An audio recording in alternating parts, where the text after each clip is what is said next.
ना समझ जिठानी।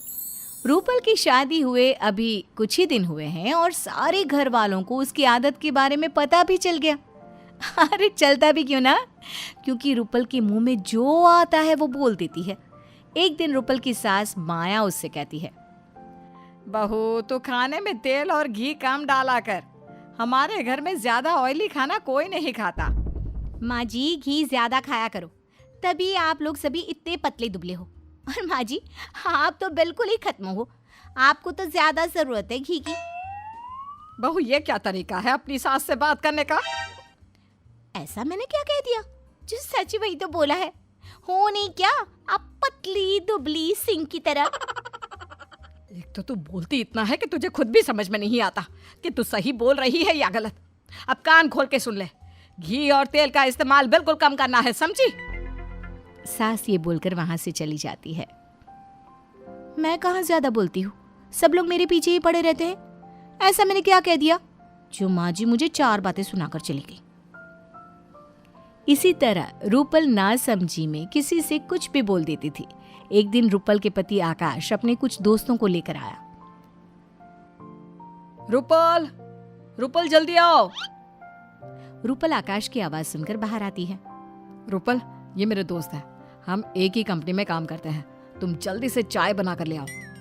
रूपल किचन में जाती है और वापस आकाश के पास आकर तेज आवाज में बोलती है, सुनो जी, चाय किस चीज की बनाऊं?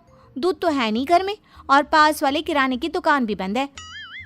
आकाश अपने दोस्तों के सामने शर्मिंदा होकर कहता है, अरे रूपल, कुछ और बना कर ले आओ ना, देख रही हो ना मेरे दोस्त आए हैं। आकाश की बात सुनकर उसके दोस्त कहते हैं, अरे आकाश रहने दो, फिर कभी पी लेंगे चाय। हाँ यार, अभी तो हम चलते हैं, फिर कभी आएंगे। ये बोलकर आकाश के दोस्त चले जाते हैं। फिर आकाश गुस्से में रूपल से कहता है, रूपल तुम्हें कब अकल आएगी? अगर घर में दूध नहीं था तो कुछ और बना लाती, मेरे दोस्तों के सामने इतना जोर जोर से चिल्लाने की क्या जरूरत थी? अरे मैं कहाँ जोर जोर से बोल रही थी, और दूध नहीं था तो नहीं था, इसमें अक्ल कहाँ बीच में आ गई। आकाश गुस्से में वहां से चला जाता है। थोड़ी देर बाद रूपल का देवर अक्षय वहां आता है। भाभी क्या हुआ? भैया बहुत गुस्से में हैं। आपने अपनी तीखी जुबान के वार से फिर भैया को घायल कर दिया क्या? अक्षय भैया, आप जले पर नमक क्यों छिड़कते रहते हो?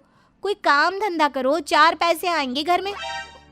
और उन 4 पैसों का आप क्या करोगी?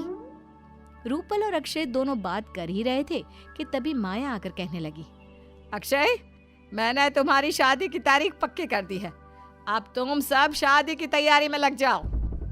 माँ जी, आपने शादी तो पक्की कर दी, लेकिन अक्षय भैया अपनी बीवी को क्या खिलाएंगे? अभी तक तो आपसे ही पॉकेट मनी मांगते हैं, अब अपनी बीवी की लिपस्टिक के पैसे भी आप ही से मांगेंगे शायद। बहू, तू फिर फालतू बोली, मगर फिक्र मत कर, वो मुझसे ही मांगेगा ना, दे दूंगी मैं। और शादी में बहुत मेहमान आएंगे, इसलिए हो सके तो तुम अपनी जुबान बंद रखना। कुछ दिन बाद अक्षय की शादी सोनिका से हो जाती है। सोनिका बहुत समझदार लड़की है। उसने अपने व्यवहार से घर के सभी लोगों का दिल जीत लिया है, लेकिन रूपल की धारदार जुबान के वार से वो भी नहीं बच पाई। सोनिका, तुम्हारे घर वालों ने तुम्हें शादी में जो कपड़े और गहने दिए हैं वो इतने अच्छे नहीं हैं। तुम्हारे घर वालों ने ना बहुत सस्ते में निपटा दी तुम्हारी शादी। भाभी, मेरे घर वालों ने तो सारी ब्रांडेड चीजें दी है, शायद आपने ऐसी चीजें कभी देखी नहीं, इसलिए आपको पता नहीं। अब रूपल ऐसे ही सोनिका को कुछ न कुछ बोलती रहती, लेकिन सोनिका बाकी घर वालों की तरह नहीं थी। वो ईंट का जवाब पत्थर से देना जानती है। एक दिन रूपल, सोनिका और माया तीनों किचन में काम कर रही होती है। तभी, सोनिका, तुमने चाकू देखा है? मुझे सब्जी काटनी है। भाभी, आप तो अपनी जुबान से ही काट लो, वो तो चाकू से भी ज्यादा तेज है। सोनिका, तुम्हें शर्म नहीं आती अपनी जेठानी से ऐसे बात करते हुए? देख रही हो ना माँ, ये सोनिका किस तरह से मुझसे बात कर रही है। बहू, तुझे भी तो शर्म नहीं आती थी मुझसे ऐसे बात करते हुए? अब तेरे मुंह में जो भी आता है तू भी तो बोल ही देती है ना। माया की बात सुनकर रूपल चुप हो जाती है। थोड़ी देर बाद सोनिका पराठों पर घी लगा रही होती है कि सोनिका, पराठों पर घी कम लगाना, यहाँ सब लोग तेल और घी कम खाते हैं।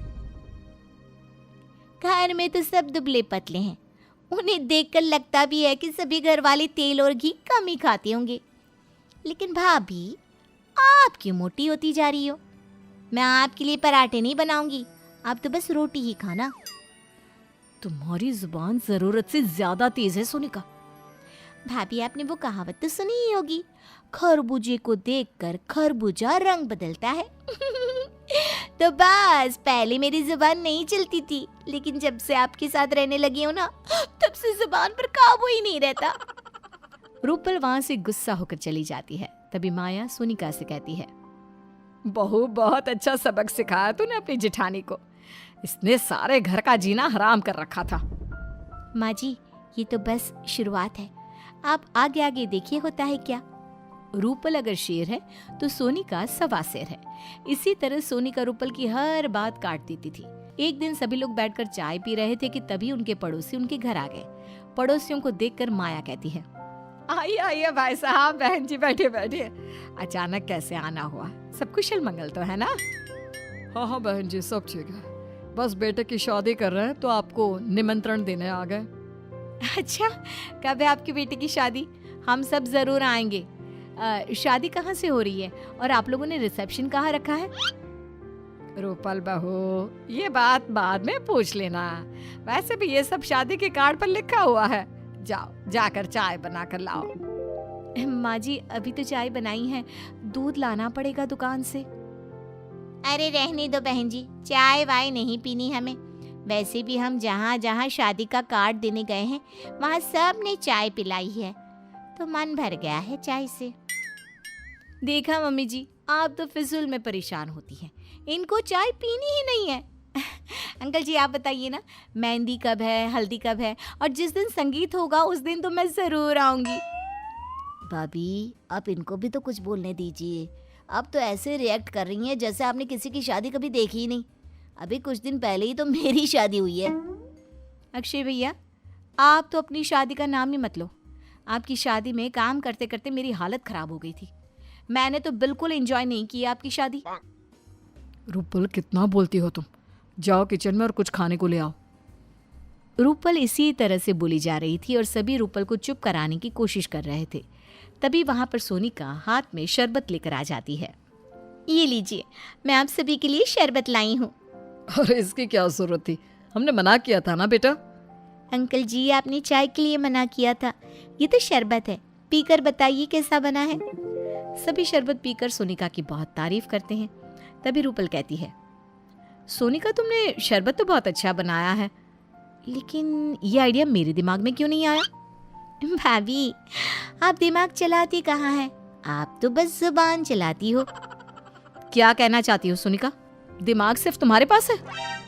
रूपल, तुम सोनिका से बाद में लड़ लेना, अभी हमारे पड़ोसी आए हैं, उनसे बात करते हैं। रूपल वहां से गुस्से में चली जाती है। उसे पहली बार अपनी इंसल्ट फील होती है। अब वो फैसला करती है कि किसी से ज्यादा बात नहीं करेगी और आगे से सोच समझ कर बोलेगी। शाम को सब साथ में मिलकर खाना खा रहे थे, सब एक दूसरे से बात कर रहे थे, लेकिन रूपल वो तो एकदम चुपचाप बैठी थी। क्या हुआ रूपल, तुम इतनी चुपचाप क्यों बैठी हो? क्या बोलूं, मेरे कुछ बोलते ही सोनिका मुझे सुनाने लगती है, और आप लोग भी उसी का साथ देते हैं ना। सोनिका, तुम भाभी को क्यों सुनाती हो? तमीज से बात किया करो ना भाभी से। रहने दो अक्षय भैया, आप भी कम नहीं हो, आप भी सबके सामने मेरे इंसल्ट करते हो। बहू, तू भी तो बिना कुछ सोचे समझे कुछ भी बोल देती है। इस बार हमने बोल दिया तो तुझे इतना बुरा लग रहा है? हाँ, लग रहा है बुरा, इसीलिए मैंने फैसला किया है कि अब से मैं किसी के साथ बात नहीं करूंगी। भाभी, किसी से नहीं बोलोगी? हाँ, किसी से नहीं। मुझसे नहीं? नहीं। माँ से? नहीं। सोनिका से? नहीं। भैया से? सोच कर बताऊंगी। रूपल की बात सुनकर सभी हंसने लग जाते हैं और रूपल भी आकाश की तरफ देखकर मुस्कुराने लगती है।